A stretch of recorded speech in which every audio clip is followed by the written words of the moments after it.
My whole life fit into one suitcase the night my father-in-law refused me a couch. My wife didn't leave me when I lost my company. She waited until I had nothing left to offer.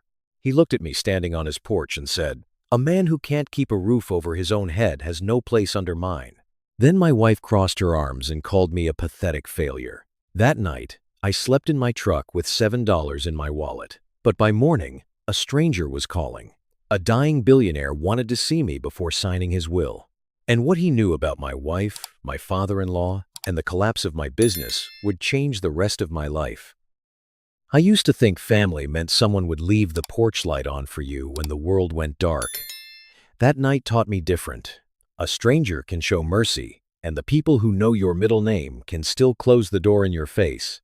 Before we begin, tell me where you're listening from, and what time it is where you are. Then listen closely, because this all started with one letter on my kitchen table. The day my life came apart, there was no shouting in my kitchen, no broken glass, no slammed doors, no dramatic speech, just paper.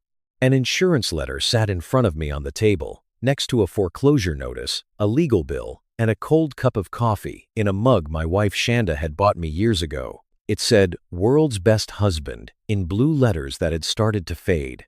I stared at that mug longer than I stared at the bank notice. Funny what your mind grabs when everything else is burning down. Outside the window, Briar Glen looked the same as always. Brown fields after harvest. Bare maple branches moving in the November wind.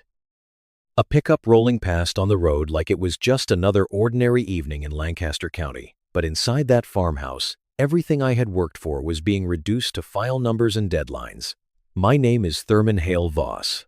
I was 63 years old, the son in my family, and for 38 years I ran Voss Restoration and Construction. We weren't a big outfit. We didn't build towers or luxury resorts. We fixed what other people needed fixed. Barn roofs, old porches, church steps, farmhouse kitchens, places where families gathered, prayed, argued, forgave, and grew old. I knew wood grain better than I knew most people. I could walk into a house and hear where the floor had settled. I could look at a roofline and tell you whether it had one winter left or 5. Then Riverside Heights happened. A storm tore through that property after we finished a roofing and exterior repair contract. The material supplier blamed the inspector. The inspector blamed the subcontractor. The client blamed me because my company name was on the agreement. Then the insurance company found its escape hatch. Coverage excluded due to subcontractor classification discrepancy. I read that sentence until it stopped sounding like English. 38 years of work did not collapse in a storm. It collapsed in 12 lines of fine print. I pushed the papers aside and opened the drawer where Shanda usually kept household files. Her jewelry box was gone from the bedroom.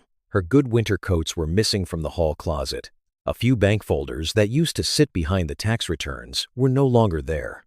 I told myself not to jump to conclusions. She was scared. That was all. She had gone to stay with her father, Elroy Pike, until things calmed down. Those were her words. I wanted to believe them, because believing anything else would have meant admitting my marriage had started packing before I knew we were leaving. My phone buzzed once. Not Shanda, not my brothers, just another message from the bank. I leaned back in the chair and looked around the kitchen I had rebuilt with my own hands. I had laid that tile, refinished those cabinets, cut the trim around the window on a Sunday afternoon while Shanda stood in the doorway saying, "One day, this place is going to be beautiful." It had become beautiful. Then it became collateral. Being Voss Boy taught me early how to be useful. Dorian was the one everyone admired. Keaton was the one people called sensible. I was the one they called when water came through the ceiling or a furnace quit at 6 in the morning. "Call Thurman," they'd say. "He'll figure it out." And I usually did. That was the mistake I made for most of my life. I thought being needed was the same as being valued. Near the bottom of the insurance email chain, one name caught my eye. A claims consultant I vaguely recognized from Elroy's country club circles. I paused for a second, then shook my head. I was too tired to make sense of another connection, another possibility, another reason to suspect someone knew more than they were saying. The light outside dimmed. The house clicked and settled around me. I opened my wallet. $7. A 5, a 1, And another one I never spent. The old bill was soft at the folds, almost cloth-like from years of being carried. My mother, Loretta, gave it to me when I left for my first paid job as a teenager.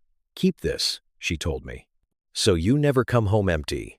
I placed that dollar back behind my license. Then I picked up my phone. I did not call a lawyer. I did not call the bank. I called family. Before I went to my father-in-law's house, I made 2 calls to the people who had known me the longest, and both of them still called me Sammy. I made the first call sitting at that kitchen table, with the bank notice still beside my elbow. Dorian answered on the 4th ring. "Sammy," he said, using the name only my family still used. "I heard things were rough." Rough. That was one way to say it. I told him the house was going into foreclosure and that I needed a place to stay for a few nights. Not money, not a rescue. Just a bed or a couch, until I could meet with the attorney and figure out the next step. There was a pause long enough for me to hear his refrigerator humming through the line. "Betty and I have to be careful right now," he said. "Retirement accounts aren't what they used to be. You know how it is." I did know. I also knew I had replaced the back stairs on his lake cabin without charging him a dime. I knew I had fixed his furnace one Christmas Eve, while everyone else sat in the living room drinking coffee, but I did not remind him. A man learns a lot about family by what he chooses not to say. "I understand," I told him. "I wish things were different," Dorian said. "You hang in there all right?" Hang in there. That was not an offer. It was a polite exit. After the call ended, I sat for maybe a minute, then dialed Keaton. He picked up quickly. "Sammy, before you do anything, you need to think about liability exposure," he said, like I had called him from a conference room instead of a collapsing kitchen. I explained the situation again. Keaton asked about bankruptcy filings, insurance appeals, asset protection, and whether Shanda's name was on certain accounts. He sounded informed, practical, almost professional. Then he said, "Let me look into some options." "When?" I asked. "Well, I can't promise anything tonight." That word sat between us. Tonight. Neither of my brothers asked where I would sleep. I packed one suitcase because that was all I could carry without feeling like I was admitting defeat. A change of clothes. My shaving kit. A folder of papers. The wallet with $7 inside. By the time I locked the farmhouse door, the afternoon had turned gray. I stood on the porch for a second and looked back through the front window. The kitchen light was still on. I had forgotten to turn it off. I went back in, switched it off, and left again. That small act hurt more than I expected. I drove through Briar Glen slowly, past the feed store, the Methodist church, and Crowley's Lantern Diner, where men my age still gathered before sunrise to talk weather, crops, and blood pressure. I had spent my life being the person people called when things broke. Dorian inherited confidence. Keaton inherited approval.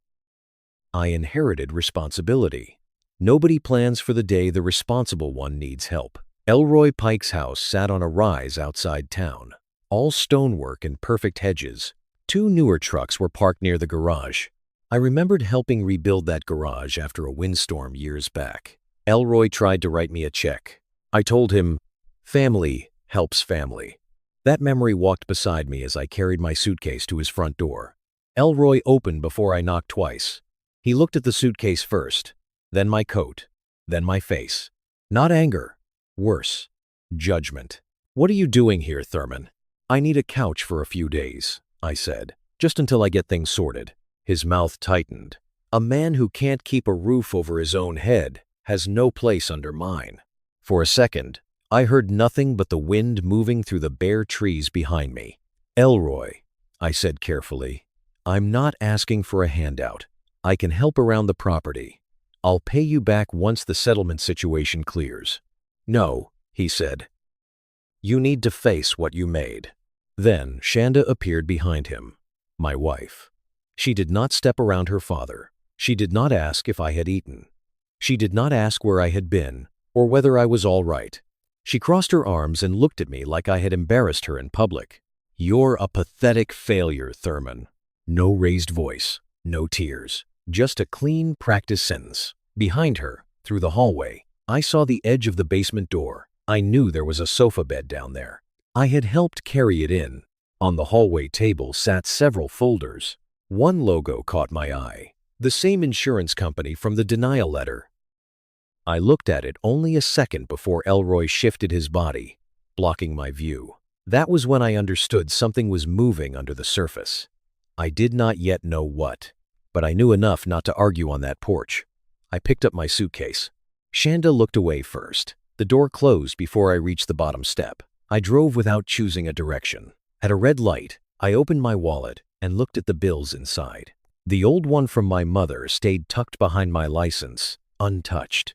By dark, I pulled into the far corner of an empty hardware store parking lot.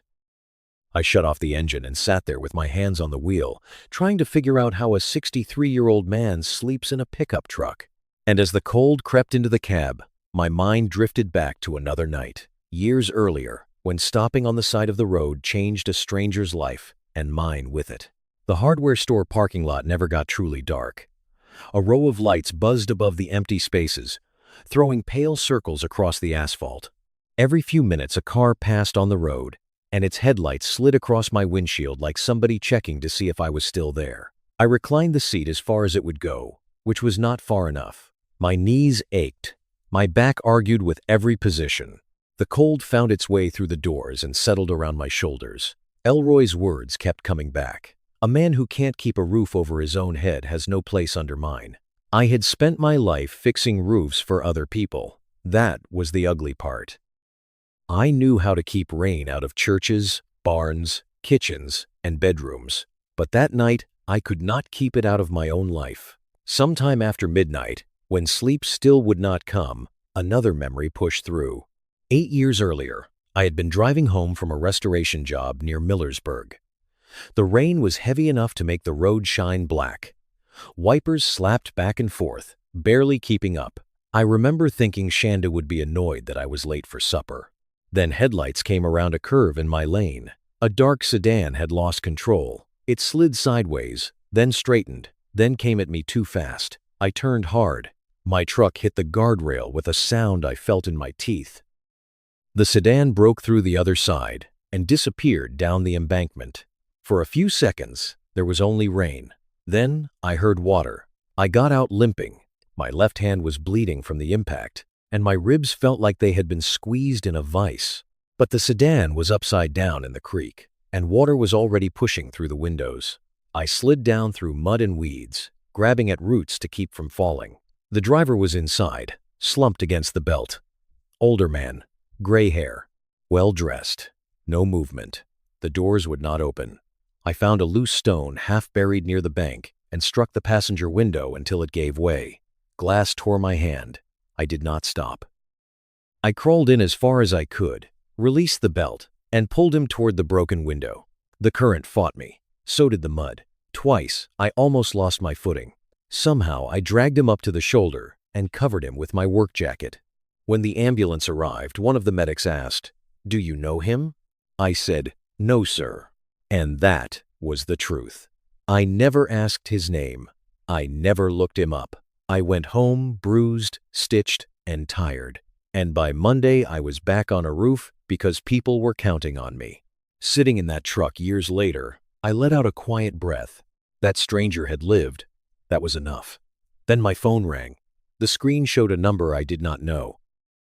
I almost let it go. But a man with nowhere to sleep learns not to ignore possible answers. "This is Thurman Voss." A calm voice replied, "Mr. Voss, my name is Sterling Graves. I serve as estate manager for Mr. Alden Royce Barrick." The name sounded familiar in the way powerful names do. You hear them on the news, in business pages, at charity dinners you are never invited to. "I think you have the wrong man," I said. "No, sir. Mr. Barrick specifically asked for you." I sat up, the steering wheel pressing against my knee. Why would a man like that ask for me? There was a short pause. "Mr. Barrick is gravely ill. He wishes to meet with you before he signs the final version of his will." I looked through the windshield at the empty lot. "That doesn't make any sense." "I understand how it sounds," Sterling said. "But there is no mistake. Thurman Hale Voss, Voss Restoration and Construction, Briar Glen, Pennsylvania." Hearing my full name in that quiet voice made the truck feel smaller. He offered to send a car. I refused. Pride may not buy gas, but it was one of the few things I had not lost. After he gave me the address outside Philadelphia, the call ended. Dawn was beginning to gray the edge of the sky. I opened my wallet. $7. The old one from my mother still tucked safely away. For the first time since the bank letter, I almost smiled. The next morning, I drove toward a mansion I had never seen before, unaware that the man waiting inside knew more about my life than I knew myself. By the time I reached the highway, the sun had climbed over the fields, but I still felt like I was driving through the night. My truck smelled faintly of old coffee, cold vinyl, and the damp jacket I had used as a blanket. In the passenger seat sat my suitcase, buckled in like it belonged there. Every mile toward Philadelphia made me feel more out of place. I passed gas stations, diners, church signs, and neighborhoods where people were walking dogs and carrying grocery bags. Ordinary life kept moving. Mine had been loaded into a suitcase. When I turned through the stone gates of Greylock Hall, I almost stopped the truck. The driveway curved past winter grass and old trees trimmed with quiet perfection. Not flashy, not new money. The kind of place that looked as though generations had been told never to raise their voices indoors. A man in a dark coat waited near the entrance. "Mr. Voss," he said, opening my door before I could reach for the handle. "Sterling Graves." His handshake was firm, respectful. That alone nearly undid me. After my own wife had looked at me like a stain on her reputation, this stranger treated me like I mattered. "I'm not exactly dressed for a place like this," I said. Sterling glanced at my worn work jacket. "Mr. Barrick asked for the man who saved him, not a wardrobe." I did not know what to say to that. He led me through a wide hall that smelled of polished wood and old books. At the end, sunlight poured into a library where an elderly man sat in a wheelchair near the window. Alden Royce Barrick was thinner than any newspaper photo had ever shown. His hands rested on a blanket. His face looked tired, but his eyes were clear and direct. "Thurman Voss," he said. "I have waited a long time to thank you properly." I stood just inside the room. "Sir, I think there's been some confusion." He gave a small smile. "Route 41, 8 years ago. Heavy rain, a black sedan in the creek." The room seemed to tilt. I saw the water again, the broken window, the man's gray hair wet against his forehead. "That was you?" I asked. Alden nodded. "The doctors told me I had minutes, maybe less. You went into that water when most men would have called 911 and stayed dry." I looked down at my hands. Old scars crossed 2 knuckles from that night. I had never thought much about them. I just did what anyone should have done. "No," he said softly. "You did what decent men do. That is not the same thing." Those words hit harder than I expected. Not because they were grand, but because I had not heard plain gratitude in so long. Alden motioned to Sterling, who placed a folder on the table. The label read, "Thurman Hale Voss." My stomach tightened. "I had people keep track of you," Alden said, quietly. "Public records, business filings, community donations. I wanted to know whether the man who gave me more years was living well." I opened the folder with caution. There were clippings about church repairs, permits from old jobs, notes about roofs I had fixed after storms, even a photo from a Veterans Center fundraiser where I barely remembered standing in the back. Then the newer pages appeared.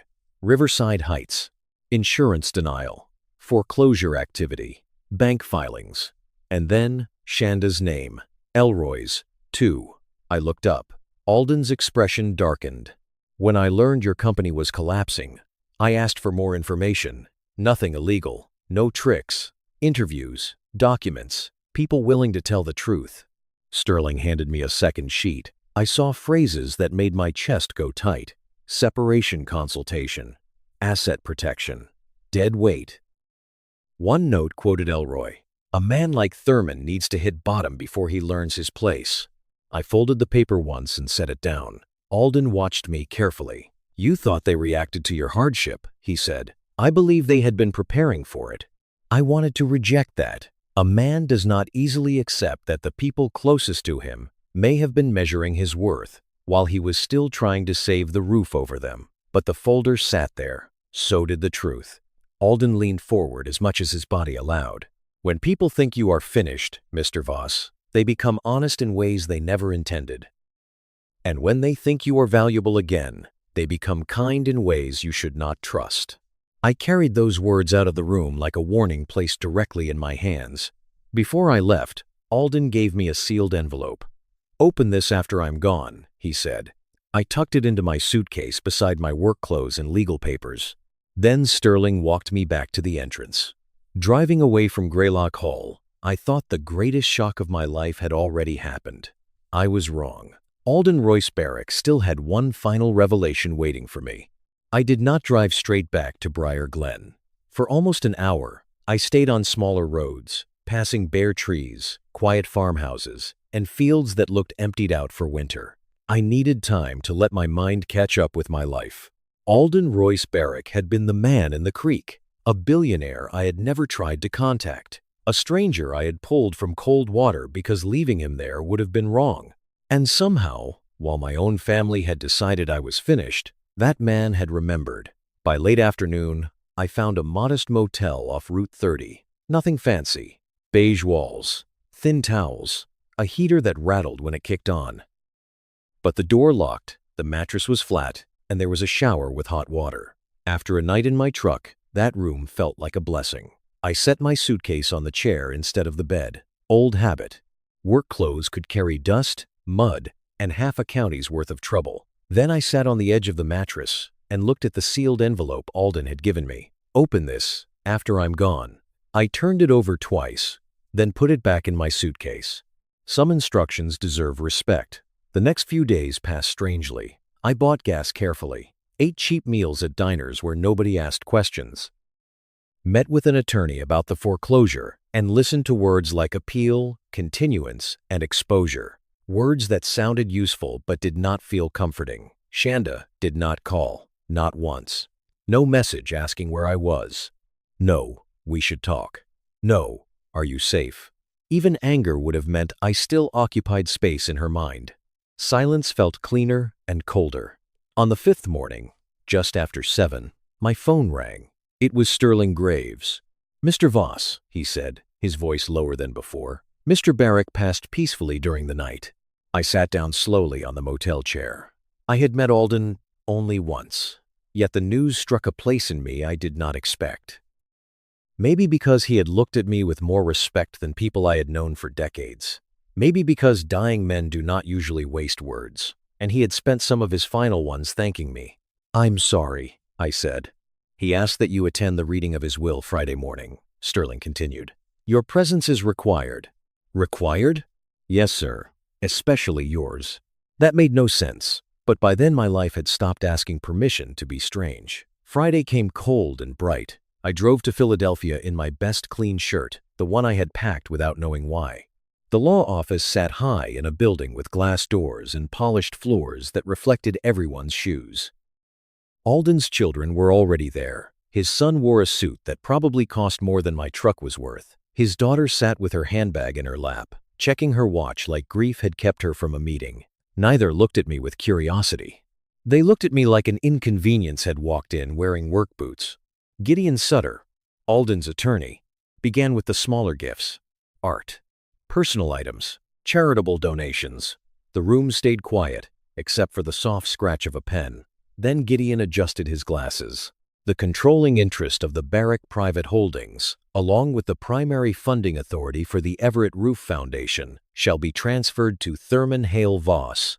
For a moment, the words arranged themselves in the air without meaning. Gideon continued: "A substantial personal trust, foundation authority, investment oversight, assets I could not even picture clearly." I raised my hand like a schoolboy. "Mr. Sutter, I think you need to stop right there." Alden's son stood. "This is outrageous." His daughter turned toward me. "What did you tell him?" "Did you pressure a dying man?" I kept my hands on my knees. "I didn't ask him for anything." "That's convenient," she said. Gideon opened another folder. "Mr. Barrick underwent 2 independent competency evaluations during the final revision period. Both are included. He also recorded a personal statement explaining his reasons." The son's face tightened. The daughter looked away. "Money, I learned that morning, can expose people as quickly as hardship does. Sometimes quicker. I did not feel rich walking out of that building. I felt unsteady. like someone had handed me a loaded future and expected me to know how to carry it. That evening, back in the motel room, I finally opened Alden's envelope. Inside were documents, copies of emails, notes from interviews, financial records, attorney references. At first, I read without understanding. Then the pattern sharpened. Shanda had spoken with divorce counsel months before Riverside Heights became public trouble. She had asked about protecting her separate assets, about property division, about what would happen if my company failed. There are pains a man can prepare for. That was not one of them. I had believed my wife was frightened, embarrassed, maybe, angry, certainly. But I had believed, somewhere beneath all that, we were still standing on the same side of the line. Those papers told me she had already crossed it. Long before she called me a pathetic failure, she had been planning where to stand when I fell. I set the folder down and stared at the motel carpet. The heater rattled. A truck rolled by outside. Life went on with no respect for revelation. Part of me wanted to close the file and walk away from all of it. The estate, the fight, the marriage.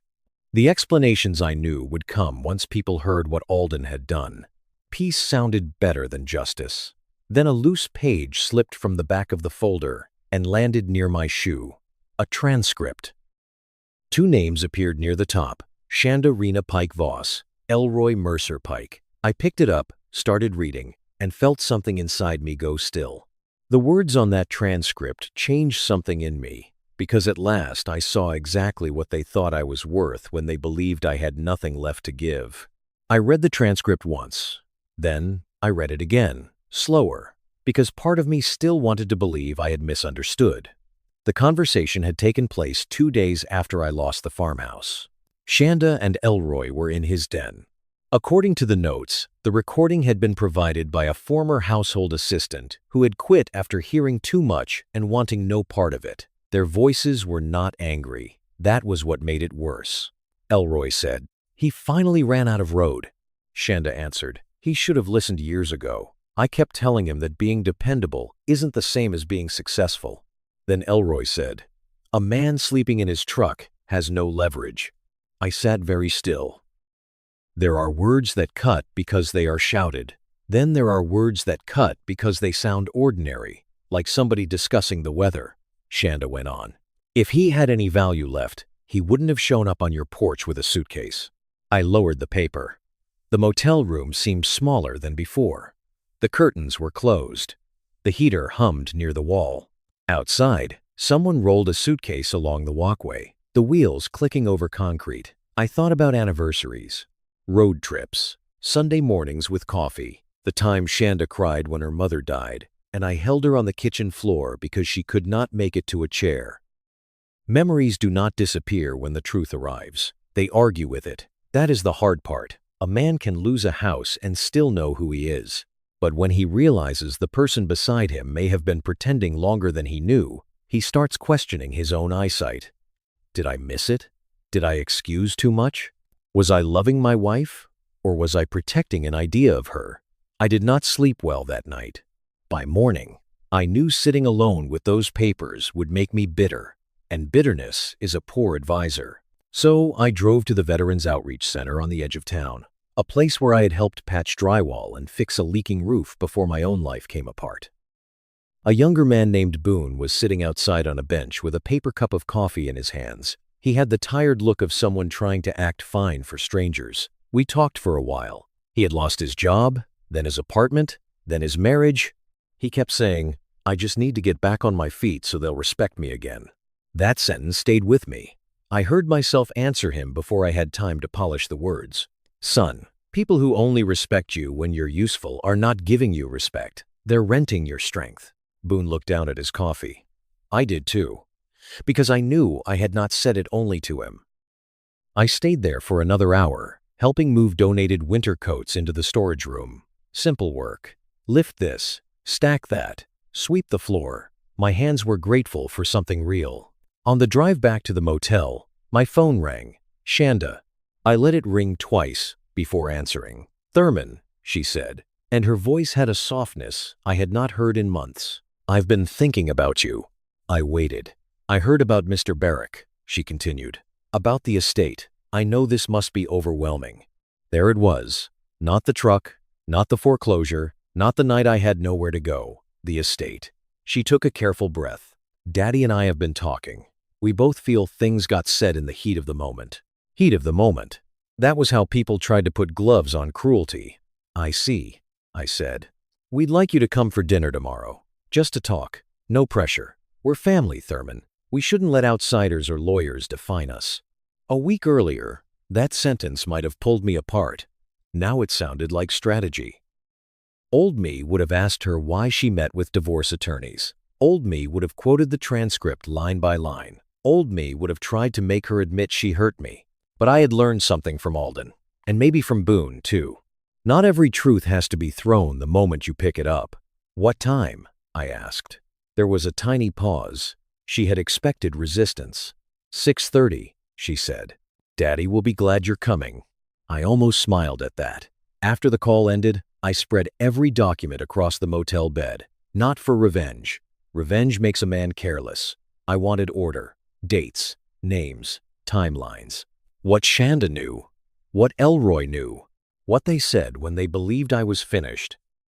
By midnight, the pattern was clear enough. They had not abandoned me because I failed. They had abandoned me because failure gave them permission to show what they already believed. The next evening, before leaving, I opened my wallet.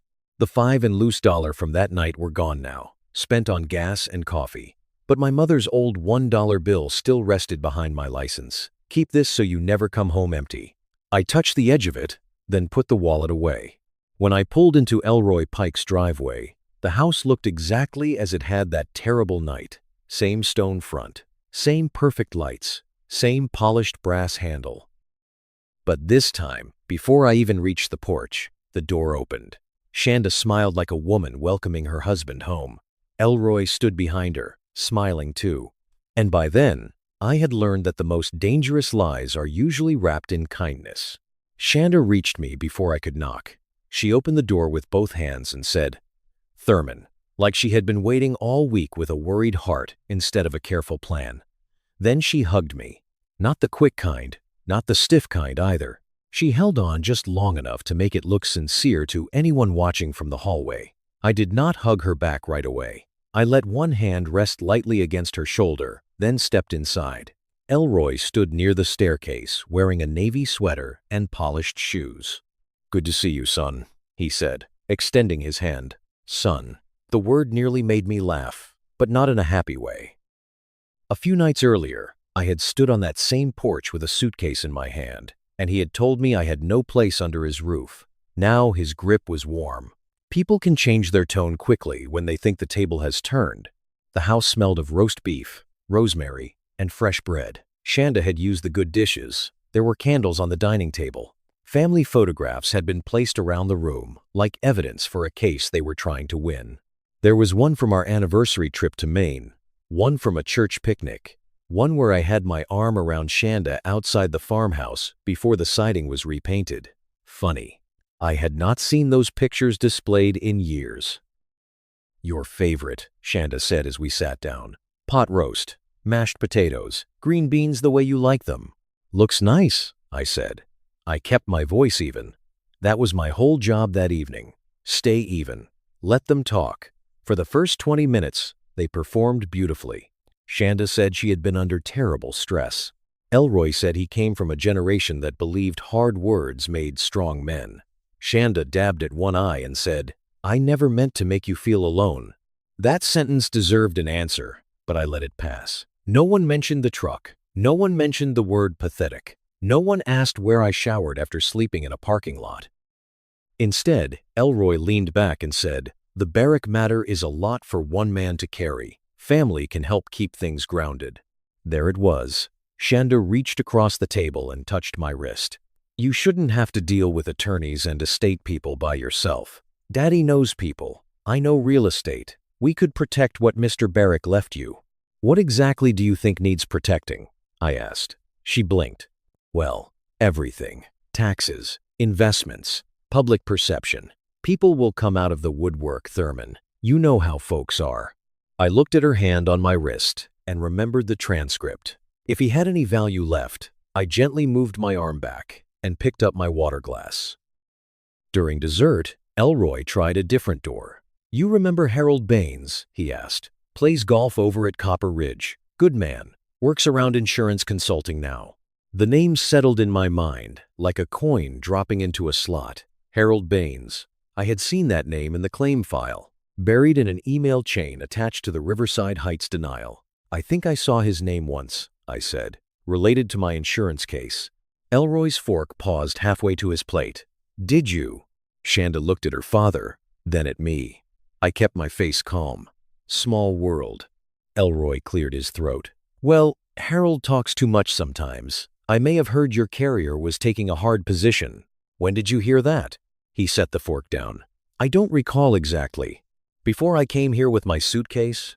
The room changed. Not loudly, nothing dramatic, but the warmth drained from it. Shanda said, "Thurman, this isn't an interrogation." "No," I said. "It's dinner." "I'm just asking a question." Elroy's jaw tightened. "I hear many things in business circles. That doesn't mean I'm responsible for your company's problems." "I didn't say you were. You implied it." "I asked when you knew." Silence sat between us. For a moment, I saw something in Shanda's eyes. Not guilt exactly, fear of how much I knew. That told me enough. I could have opened the folder right there. I could have laid out the timeline, the divorce consultations, the insurance connection, the statements Alden's people had gathered. Part of me wanted to watch their faces change. But another part of me, the older and wiser part, understood timing. So I gave them one chance. "I'm going to ask this plainly," I said. "Did either of you know my insurance claim was likely to be denied before I did?" Shanda folded her napkin. Elroy looked toward the window. There it was again. The answer people give when they do not want to speak. Shanda finally said, "You're upset. You've been through a lot. Maybe we should talk when you're less emotional." That was an old trick. If they could not answer the question, they questioned the condition of the person asking it. I stood slowly. "I came here tonight hoping somebody might choose honesty." Shanda rose too. "Don't walk out. We're trying to fix this." "No," I said. "You're trying to manage me." Elroy followed me to the entryway. "Family should settle these matters privately," he said. I picked up my coat and turned back. "Then family should have acted like family." I left before either of them could dress the lie in softer words. By the time I reached my truck, I knew the hardest part was not behind me. The next 48 hours would bring the most vicious attack yet, and force me to make a decision that would change the rest of my life. By Monday morning, Briar Glen was talking. Small towns do not need newspapers for a story to travel. A comment at church becomes a phone call. A phone call becomes lunch conversation. By noon, people who had not checked on me when I slept in my truck suddenly knew exactly what kind of man I was supposed to be. A former client called first. "Thurman," he said carefully, "I just want you to know, I don't believe everything I hear. That is how you learn something bad is being said." By lunch, 2 more calls came in. One man asked whether the Barrack family was looking into things. Another said he hoped I had not gotten mixed up with estate trouble. Nobody accused me directly. They circled it like a dog circling a snake. The story was simple and ugly. I had manipulated Alden Royce Barrack while he was dying. I had pressured him into changing his will. Some versions said I had exaggerated the rescue on Route 41. Others suggested I had planned the whole thing years ago, which would have been impressive, considering I could barely plan lunch that week. Still, lies do not need to be smart, they only need to be repeated. That afternoon, Sterling Graves called. "We have reason to believe the rumors began with people connected to Mr. Pike's social circle," he said. "Can you prove it?" "Not cleanly. It was done through conversation, country club talk, church committee talk, realtor circles. Nothing signed, nothing written. Exactly Elroy's style. A clean hand on a dirty lever." I thanked Sterling and hung up. Then I sat in the motel room and looked at the divorce papers Gideon Sutter had sent over that morning. The packet rested on the small table beside a styrofoam cup of coffee. I stared at Shanda's name for a long time. 31 years is not a shirt you take off and toss aside. I remembered her laughing in our first apartment when the heat went out and we slept under 3 quilts. I remembered holding her hand in hospital waiting rooms. I remembered birthdays, bad vacations, quiet Sundays, and the ordinary kindnesses that make a marriage feel real. That was the cruel part. The good memories did not vanish just because the truth arrived. Part of me wanted to call her and ask whether any of it had mattered. Another part of me knew she would answer in whatever way protected her best. If I stayed, I would keep a marriage and lose myself. If I left, I would lose the story I had spent half my life believing. Then I thought about Boone at the outreach center, sitting with that paper cup, saying he needed people to respect him again. I had told him, "You don't owe your future to people who keep proving they don't value it." The words came back sharper when they were aimed at me. The next morning, I signed. No speech, no slammed pen, no anger big enough to keep me warm, just my name, Thurman Hale Voss. On Thursday, we met in a conference room at Gideon's Philadelphia office. Estate representatives were there, financial advisors, 2 members of the Barrick board. Sterling stood near the wall, quiet as ever. Shanda came in wearing a cream coat I had bought her for our anniversary. Elroy followed in a dark suit, chin high, looking like a man attending a meeting he expected to control. Gideon opened with the will documents, competency evaluations, medical statements, Alden's recorded explanation, the Route 41 police report, rescue testimony from the responding medic. Then Sterling played Alden's statement. His voice was thin but steady. 8 years ago, Thurman Voss saved my life. He asked for nothing. The people now questioning him asked me for plenty. No one moved, Gideon continued. He presented the timeline of Shanda's divorce consultations, the asset protection notes, and the insurance contact connected to Elroy's golf acquaintance. No shouting, no accusations.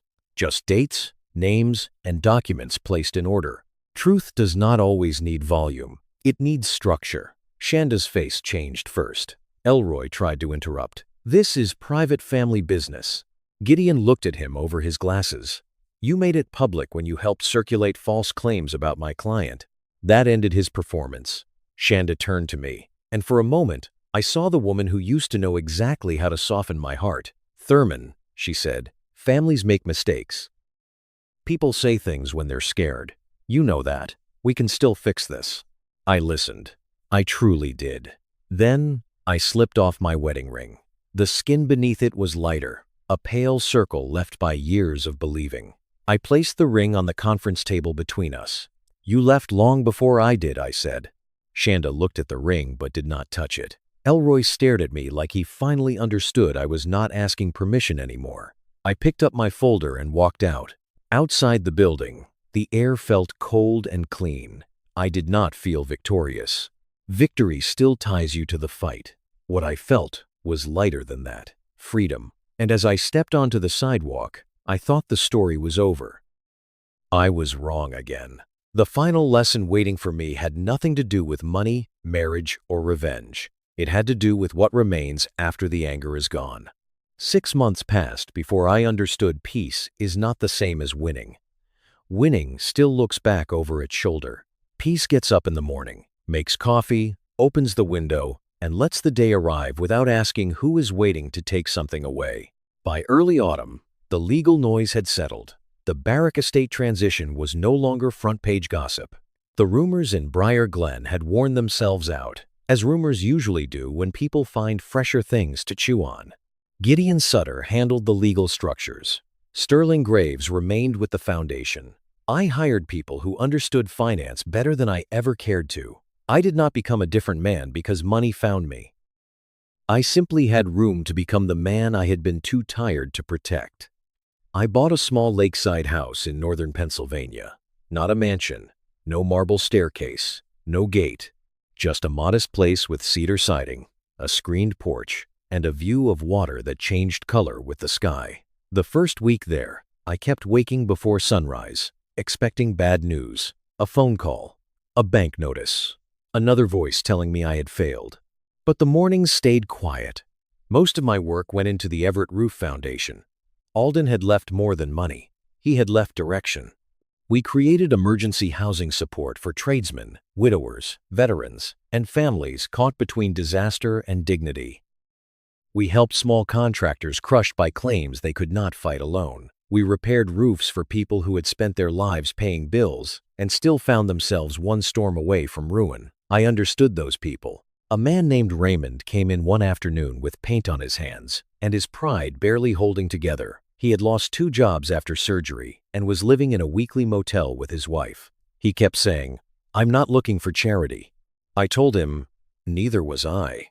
That was usually enough. Shanda wrote 3 letters. The first one was careful. The second was warmer. The third sounded almost like the woman I had once loved, which made it the hardest to read. She said she missed our life. I believed her, but missing a life is not the same as honoring the person who built it with you. I did not hate her. Hatred is a room you have to keep paying rent on. I had already spent too much of my life maintaining places that did not shelter me. Elroy's circle shrank in quieter ways. A few business friends stopped calling. The church finance committee replaced him with a retired school principal who kept cleaner books and spoke less. Nobody dragged him through the street. Nobody needed to. Some consequences arrive softly and stay forever. One late afternoon, after a long foundation meeting, I drove back to the lake and found an old box waiting in my office.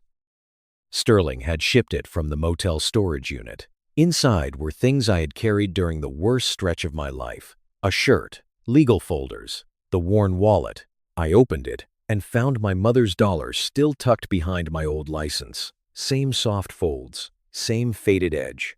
One wrinkled bill that had survived the foreclosure, the truck, the motel, the will reading, the divorce papers, and every lie told about me. I held it for a long while. My mother, Loretta, had given it to me when I was 16, before my first paid job. I could still hear her voice. "Keep this, so you never come home empty." For most of my life, I thought she meant money. She did not. The next morning, I placed that dollar in a small frame and set it on the wall of the foundation office. Beneath it, I wrote one sentence on a plain card. Some things are valuable because they stayed. Not everything that stays is a person. Sometimes it is a lesson. Sometimes it is a promise you made to yourself before the world taught you to apologize for needing one. That afternoon, a man walked into the foundation carrying a battered suitcase. He was older than me, maybe close to 70, with clean clothes and tired eyes. His daughter stood beside him, embarrassed and protective at the same time. He said, "I only need a place for a few nights. I can pay it back once I'm steady." The words reached back through time and found me on Elroy Pike's porch. I looked at his suitcase, then at his face. "You can put that down here," I said. His shoulders lowered like he had been carrying more than clothes. That evening, I sat on my porch and watched the sun settle across the lake. I thought about Alden Royce Barrick, the man in the creek, the man who decided gratitude should become shelter for strangers. His real gift was not wealth. It was perspective. The money gave me options. The pain gave me eyes. But the freedom came when I stopped asking the wrong people to tell me I mattered. Sometimes the ones you expect to stand beside you are the ones who step back when the ground breaks. And sometimes help arrives wearing a stranger's face. Looking back, I do not remember the estate figures first.